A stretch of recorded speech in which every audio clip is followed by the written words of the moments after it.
On April 17, 2017, the United States dropped the largest non-nuclear bomb in the history of warfare. The target was not an army, not a city. It was a tunnel network buried inside the mountains of Afghanistan. The military called it the mother of all bombs. But that day, the real target was not the tunnels. It was the idea itself, that going underground keeps you safe. It does not. Why everyone started digging in. June 1981, Israel destroyed Iraq's Osirak nuclear reactor in under 2 minutes. The world condemned the strike. Iraq drew a different lesson entirely. They started digging. In 2007, Israel struck a covert nuclear facility in northern Syria. The operation was carried out in total silence.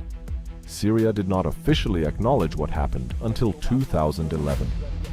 Every nation watching those events absorbed the same conclusion. Whatever you build above ground can be destroyed. The only logical answer is to disappear beneath it. The American answer to this challenge cost $3 billion and took a decade to develop. It is called the GBU-57, known formally as the Massive Ordnance Penetrator. It weighs 30,000 pounds, the equivalent of a fully loaded semi-truck. But weight alone is not what makes it unlike anything that came before. What makes it truly different is that it does not detonate on impact. First, it penetrates. Through 36 meters of reinforced concrete, or 88 meters of compacted rock. Then, from the deepest point it can reach, it detonates. An explosion underground has nowhere to escape.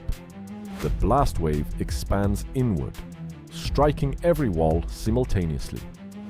There is no direction to run.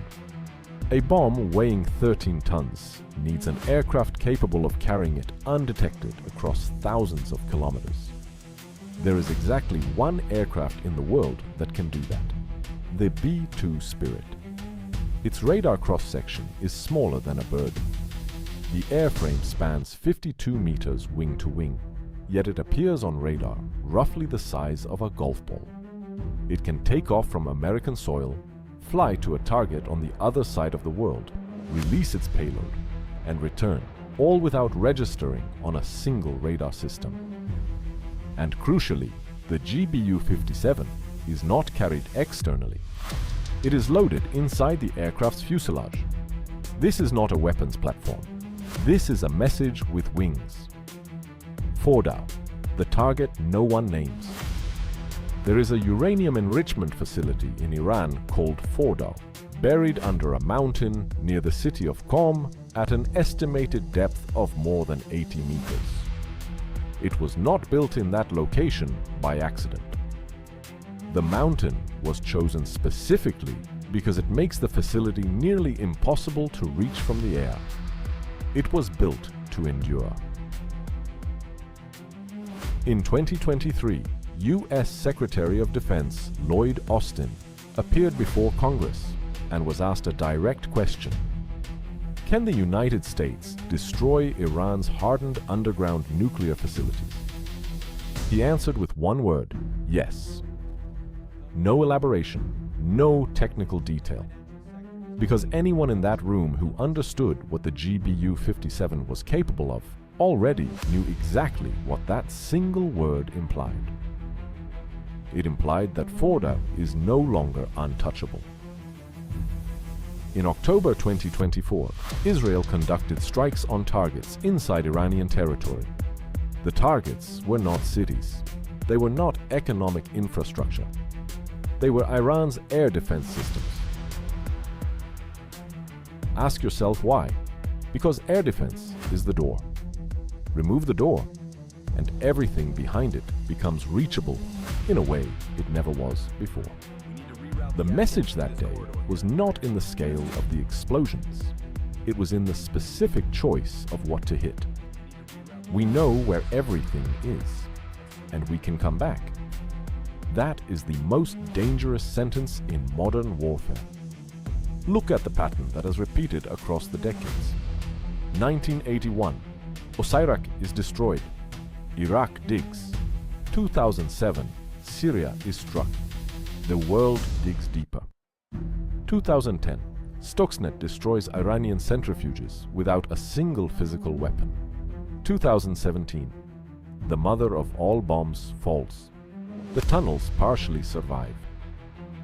2024, air defense falls. The door opens. Every time the weapon evolved. Every time the fortification proved insufficient. Because the decisive threat never came from the air. It came from something else entirely. Intelligence. Fordow was constructed in total secrecy and was discovered. The Syrian facility was built in total secrecy and was discovered. Commercial satellites today capture imagery at sub-half-meter resolution. Any irregular activity, any unusual movement, any thermal shift in the ground can be detected. The question is no longer, how do you dig deeper? The question is, how do you disappear in a world where nothing stays hidden? The war on buried targets is not a war of bombs and concrete. It is a war between those who know and those who hide. And whoever gets the intelligence first wins everything